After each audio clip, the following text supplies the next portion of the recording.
अनुज और सुप्रिया घर के दरवाजे पर खड़े हैं। सुप्रिया ने नई नवेली दुल्हन का जोड़ा पहना हुआ है। अनुज मुस्कुरा रहा है, लेकिन सुप्रिया थोड़ी घबराई हुई है। माँ, देखो मैं घर आ गया हूँ। बाहर आइए, देखिए मैं आपके लिए क्या सरप्राइज लाया हूँ। सुभद्रा अंदर से आती है, लेकिन सुप्रिया को देखते ही उसके हाथ ठिठक जाते हैं और चेहरे की मुस्कुराहट गायब हो जाती है। अनुज, ये लड़की कौन है और ये इस वेशभूषा में तेरे साथ यहाँ क्या कर रही है? माँ, ये सुप्रिया है, आपकी बहू। मैंने इससे शादी कर ली है।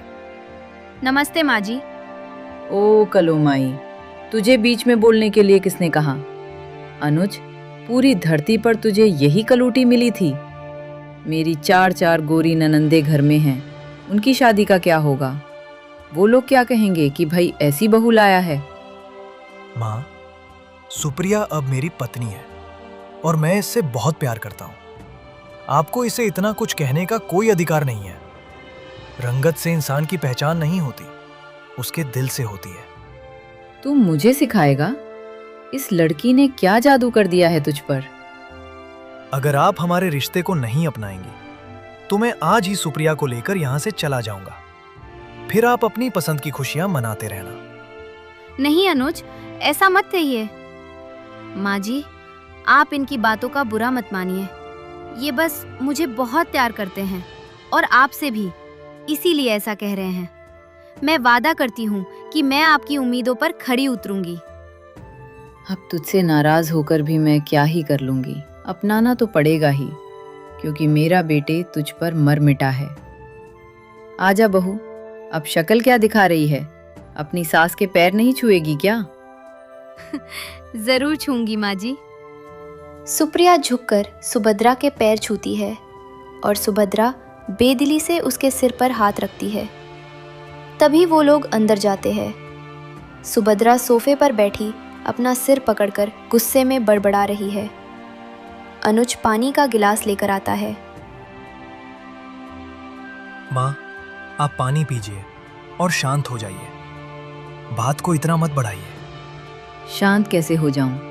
तूने तो मेरी ममता का गला ही घोट दिया। पड़ोस वाली विमला जब पूछेगी कि बहू का रंग कैसा है तो क्या कहूंगी मैं? कि कोयले जैसी काली है? माँ, रंग में क्या रखा है? सुप्रिया का स्वभाव बहुत अच्छा है। वो पढ़ी लिखी है, समझदार है। क्या सिर्फ गोरा होना ही सबसे बड़ी खूबी होती है? हाँ, हमारे खानदान में होती है।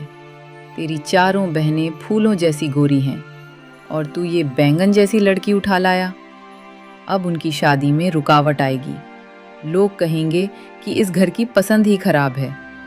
तूने अपनी बहनों के भविष्य के बारे में एक बार भी नहीं सोचा। माँ, बहनों की शादी उनके गुणों और उनकी शिक्षा से होगी, मेरी पत्नी के रंग से नहीं। आप बेवजह सुप्रिया को निशाना बना रही हैं। अगर आप उसे इसी तरह ताने देती रहेंगी तो मेरे पास घर छोड़ने के अलावा कोई रास्ता नहीं बचेगा। तभी वो सुप्रिया आ जाती है। नहीं अनुज, बार बार घर छोड़ने की बात मत कीजिए। माँ जी का गुस्सा जायज है। उनके कुछ सपने होंगे अपनी बहू को लेकर, जो शायद मुझे देखकर टूट गए। बड़ी आई मेरी वकालत करने वाली। सुप्रिया, तूने मेरे बेटे को अपने वश में कर लिया है, इसीलिए ये आज अपनी माँ के सामने खड़ा है। नहीं माँ जी, इन्होंने मुझे सिर्फ अपना हक दिया है। मैं जानती हूँ कि मैं आपकी उम्मीदों जैसी गोरी चिट्टी नहीं हूँ, लेकिन मैं वादा करती हूँ कि मैं इस घर की ऐसी बहू बनूंगी जो आपकी हर जरूरत और खुशी का ख्याल रखेगी। बस आप मुझे एक मौका देकर देखिए। माँ, देखिए वो कितनी समझदारी से बात कर रही है। क्या आपको अब भी लगता है कि मैंने गलत चुनाव किया है? ठीक है। अभी तो तू इसे प्यार करता है, इसलिए इसकी हर बात अच्छी लग रही है। फिलहाल तो ये हॉस्टल वाली लड़कियां तेरी बहनें वापस ना आए तब तक शांति रहे तो ही अच्छा है। अब खड़ी क्या है? जाकर रसोई देख। कल से तुझे ही सारा काम संभालना है। जी माँ जी, आप फिक्र मत कीजिए। कल सुबह आपको शिकायत का कोई मौका नहीं मिलेगा। इतना कहकर सुप्रिया रसोई की तरफ चली जाती है। अनुज राहत की सांस लेता है, लेकिन सुभद्रा के चेहरे पर अब भी नाराजगी है।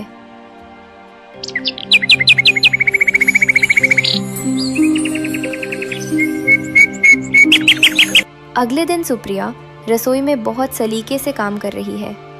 वो जल्दी जल्दी नाश्ता तैयार कर रही है। सुभद्रा सोकर उठती है और रसोई की तरफ आती है।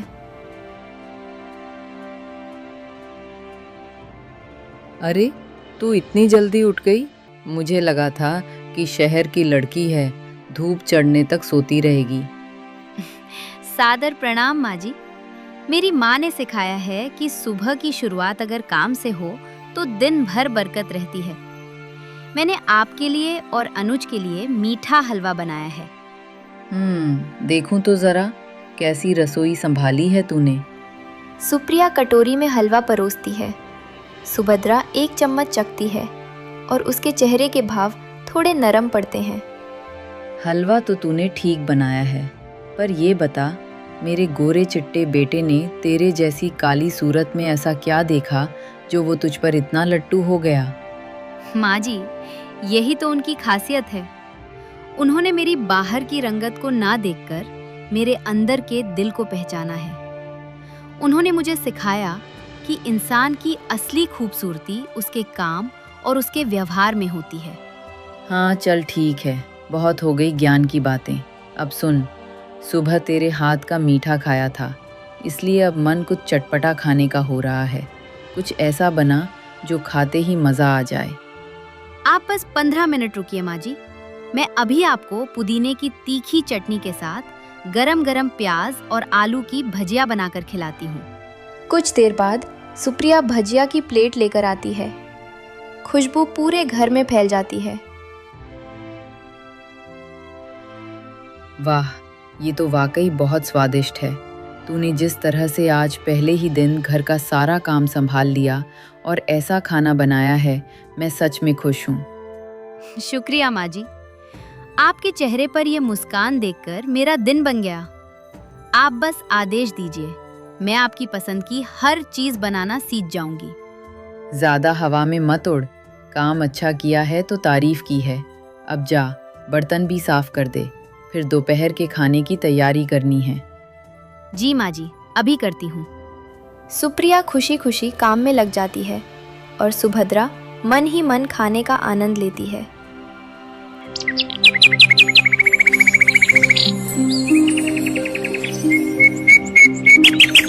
अगले दिन घर के बाहर एक टैक्सी रुकती है। चारों गोरी चिट्टी बहनें हाथों में ढेर सारे सूटकेस और गिफ्ट लेकर उतरती हैं। वे सब बहुत खुश और उत्साहित हैं। ओहो, फाइनली हम घर पहुंच गए। मुझसे तो अब और सब्र ही नहीं हो रहा है भाभी से मिलने के लिए। हाँ यार, भैया ने फोन पर बताया था कि भाभी बहुत प्यारी हैं। देखो, मैं उनके लिए कितना सुंदर सिल्क का दुपट्टा लाई हूँ। और मेरे पास तो ये पूरा गिफ्ट हैम्पर है। साक्षी, जरा जल्दी से दरवाजे की बेल बजाना। अरे रुको, मेरे हाथ में भी बहुत सारा सामान है। इनफैक्ट हम चारों इतनी प्यारी भाभी के लिए इतने बढ़िया गिफ्ट्स लेकर आए हैं कि वो खुश हो जाएंगी। एक मिनट, मैं ये भारी सामान नीचे रखती हूँ। जैसे ही दरवाजा खुलेगा, हम सब चिल्लाकर सबको सरप्राइज देंगे। साक्षी सामान नीचे रखकर जोर जोर से डोरबेल बजाती है। अंदर से सुप्रिया दरवाज़ा खोलती है। उसे देखते ही चारों बहनें चुप हो जाती हैं और एक दूसरे का चेहरा देखने लगती हैं। नमस्ते जी, आप लोग कौन? अरे, तुम कौन हो? नई मकाम वाली हो क्या? माँ ने शायद सफाई के लिए रखा होगा। सुनो लड़की, जाओ अंदर और हमारी माँ को बुलाओ। और हाँ, हमारी नई भाभी को भी बोलना कि उनकी ननंदे आ गई हैं, बाहर आकर हमारा स्वागत करें। जी, मैं अभी माँ जी को बुलाती हूँ। माँ जी, देखिए घर पर कौन आया है। देख रही है शिवानी, कितनी काली सी है ये नौकरानी। माँ को कम से कम कोई साफ सुथरी लड़की तो रखनी चाहिए थी। छोड़ना यार, हमें क्या, हमें तो अपनी भाभी से मिलना है। सुना है वो बहुत मॉडर्न और खूबसूरत है। सुप्रिया के बुलाने पर सुभद्रा अंदर से दौड़ती हुई आती है और अपनी बेटियों को देखकर निहाल हो जाती है। अरे मेरी लाडलियों, तुम चारों अचानक कैसे आ गई? मैं तो बहुत खुश हो गई। माँ, सरप्राइज। पर ये सब छोड़ो, पहले अपनी नई बहू यानी हमारी भाभी से तो मिलवाओ। कहाँ है वो? अरे अभी तो मिली तुम इससे। यही तो है तुम्हारी भाभी सुप्रिया। ये सुनते ही चारों बहनों के चेहरे का रंग उड़ जाता है। चारों ननंदे सुप्रिया को घृणा और अचरज से देख रही हैं। उनके चेहरे पर कड़वाहट साफ दिख रही है। क्या माँ, ये क्या बोल रही हो तुम?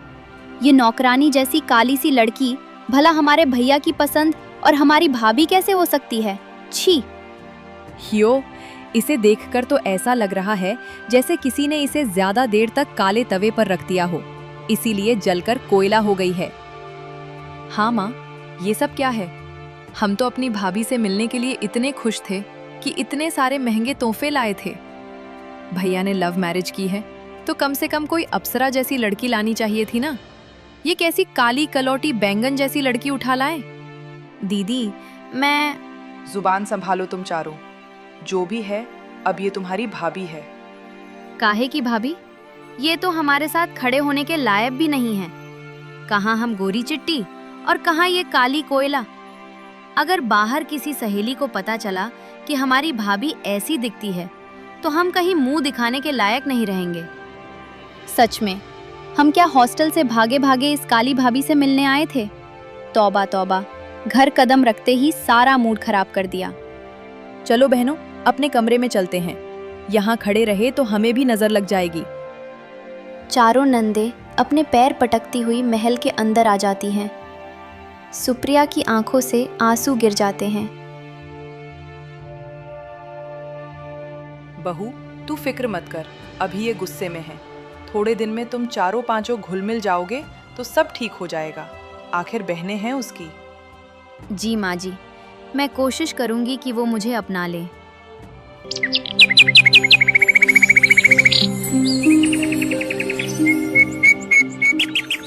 अगली सुबह सुप्रिया गलियारे से गुजर रही है। शिवानी और साक्षी दरवाजे के पास खड़ी उसे देख रही हैं।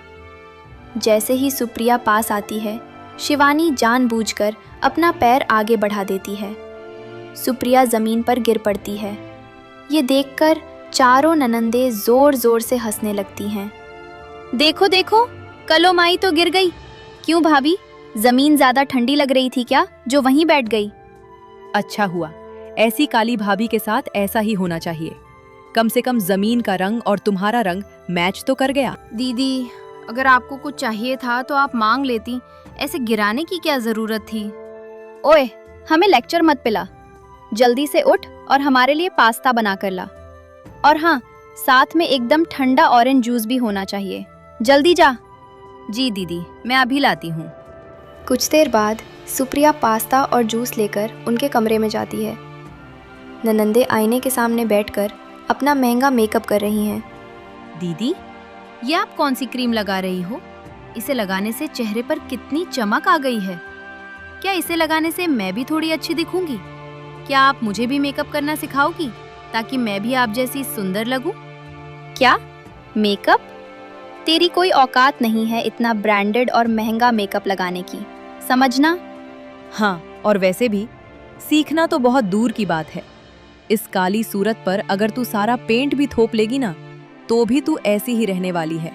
आई बड़ी लाडो रानी मेकअप लगाने वाली। चल फुट यहाँ से।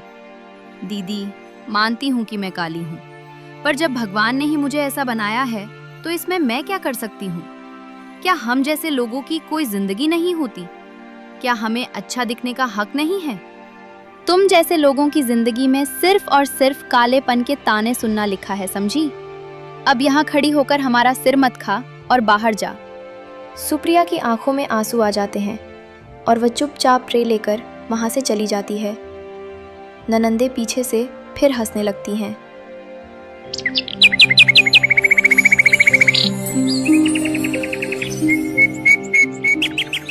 अगले दिन घर में किटी पार्टी चल रही है। साक्षी और शिवानी की सहेलियां आई हुई हैं। सब लोग हंस रहे हैं और गपशप कर रहे हैं। सुप्रिया रसोई में काम कर रही है। वाओ यार, क्या मजा आ रहा है तेरी किटी पार्टी में। साक्षी, तूने तो बड़े अच्छे इंतजाम किए हैं। थैंक यू यार, पर मुझे तो पार्टी का असली मजा तब आएगा जब कुछ गर्मा गर्म स्नैक्स मिलेंगे। भाभी, ओ भाभी, कितनी देर में खाना लगाओगी या हम सब भूखे ही मरे यहाँ? सुप्रिया रसोई से बाहर आती है। उसकी गोद में उसका छोटा बच्चा मुन्ना है, जो धीरे धीरे कुनमुना रहा है। बस दीदी, सब तैयार है, बस ला ही रही हूँ। पर मुन्ना जग गया है, क्या आप चारों में से कोई इसे थोड़ी देर संभाल लेगा? मुझे स्नैक्स सर्व करने में आसानी होगी। ओह गॉड, ठीक है, लाओ इसे इधर, बस थोड़ी देर के लिए ही पकड़ूंगी। सुप्रिया मुन्ने को साक्षी की गोद में दे देती है और रसोई की तरफ चली जाती है। कुछ ही देर में बच्चा साक्षी की गोद में सूसू कर देता है। छी, इस कलूटे बच्चे ने तो मुझे गीला कर दिया। मेरा इतना महंगा सूट खराब कर दिया इसने। अरे, अब तू क्या इसकी वजह से अपनी पार्टी छोड़ देगी? पागल है क्या? मैं इसे अभी रूम में ही पटक कर आती हूँ, वरना मेरी पूरी किटी पार्टी बर्बाद कर देगा ये। रोता है तो रोने दो। साक्षी बच्चे को बेडरूम में ले जाकर गीले कपड़ों में ही बिस्तर पर लिटा देती है और वापस पार्टी में आ जाती है। बच्चा जोर जोर से रोने लगता है, लेकिन पार्टी के शोर में कोई ध्यान नहीं देता। दीदी, मुन्ना चुप है ना? मुझे उसके रोने की आवाज जैसा कुछ लग रहा है। अरे तू अपना काम करना भाभी, वो सो गया है आराम से। तू बस ये जूस सर्व कर और हम सबको डिस्टर्ब मत कर। सुप्रिया बेचारी उनकी सेवा में लगी रहती है, जबकि अंदर कमरे में मासूम बच्चा ठंड और गीलेपन की वजह से तड़प रहा होता है। अगले दिन बच्चा बहुत बीमार हो गया और उसे अस्पताल में लाया गया। बच्चा स्ट्रेचर पर अंदर ले जाया जा रहा है। सुप्रिया बदहवास होकर रो रही है। अनुज गुस्से में अपनी बहनों की तरफ देख रहा है और सुभद्रा परेशान खड़ी है। बच्चे की हालत काफी नाजुक है। उसे घंटों तक गीले कपड़ों में छोड़ा गया था, जिसकी वजह से उसे निमोनिया की शिकायत हो गई है। अभी हम उसे ऑक्सीजन पर रख रहे हैं। देखिए ना, आप चारों की लापरवाही से मेरे छोटे से बच्चे को निमोनिया हो गया है। आखिर उस मासूम ने आपका क्या बिगाड़ा था? अरे भाभी, हमें क्या पता था कि ज़रा सा सूसू करने से उसे निमोनिया हो जाएगा। हम तो बस अपनी पार्टी एंजॉय कर रहे थे। पार्टी? आपको दुश्मनी मुझसे निकालनी थी तो मुझे मार लेती, लेकिन मेरे बच्चे के साथ ये सब करने की क्या जरूरत थी? मैंने आपके कहने पर आपका सारा काम किया, आपके मेहमानों को संभाला, और आपने मेरे बच्चे को तड़पने के लिए छोड़ दिया। बस बहुत हो गया। माँ, तुम देख रही हो ना तुम्हारी लाडियों ने क्या किया है। तुम चारों के पास मुन्ना था और तुमने उसे गीला छोड़ दिया। इतनी लापरवाही कैसे कर सकती हो तुम? तुम तो बुआ हो ना उसकी। भैया, वो हम आज तुम्हारी वजह से वो बच्चा अस्पताल में तड़प रहा है। मैं आज एक फैसला ले रहा हूं। तुम चारों को मेरे बच्चे और मेरी पत्नी के रंग से प्रॉब्लम है ना, तो ठीक है, अब हम तीनों ये घर छोड़कर हमेशा के लिए चले जाएंगे। हमें ऐसी नफरत के बीच नहीं रहना। नहीं अनुज, ऐसा मत कह बेटा। नहीं भैया, हमसे बहुत बड़ी गलती हो गई, हमें माफ कर दीजिए। हम सच में नहीं जानते थे कि मुन्ने की तबीयत इतनी खराब हो जाएगी। हाँ भैया, हमें माफ कर दीजिए। हमें ऐसे छोड़कर मत जाइए। भाभी, हमें अपनी गलती समझ आ गई है। हमें समझ आ गया है कि इंसान का रंग रूप नहीं, उसका दिल अच्छा होना चाहिए। हमारा दिल ही काला था जो हमने आपके साथ ऐसा किया। हमें अपनी गलती का बहुत पछतावा है भाभी। दोबारा ऐसा कभी नहीं होगा। प्लीज भैया, रुक जाइए। सुनो जी, इन्हें माफ कर दो। ये अपनी गलती मान रही हैं, यही बड़ी बात है। हमारे जाने से घर टूट जाएगा। अगले दिन घर में खुशी का माहौल है। मुन्ना अब ठीक होकर घर आ गया है। चारों ननंदे मुन्ने के पास बैठी हैं और उसके साथ खेल रही हैं। अरे देखो, हमारा मुन्ना कैसे मुस्कुरा रहा है। इसकी आंखें बिल्कुल भैया जैसी हैं। भाभी, लाइए ये चाय मुझे दीजिए। अब से आप रसोई में कम और आराम ज़्यादा करेंगी। डॉक्टर ने कहा है ना कि आपको भी थकान नहीं होनी चाहिए। अरे नहीं दीदी, मैं बिल्कुल ठीक हूँ।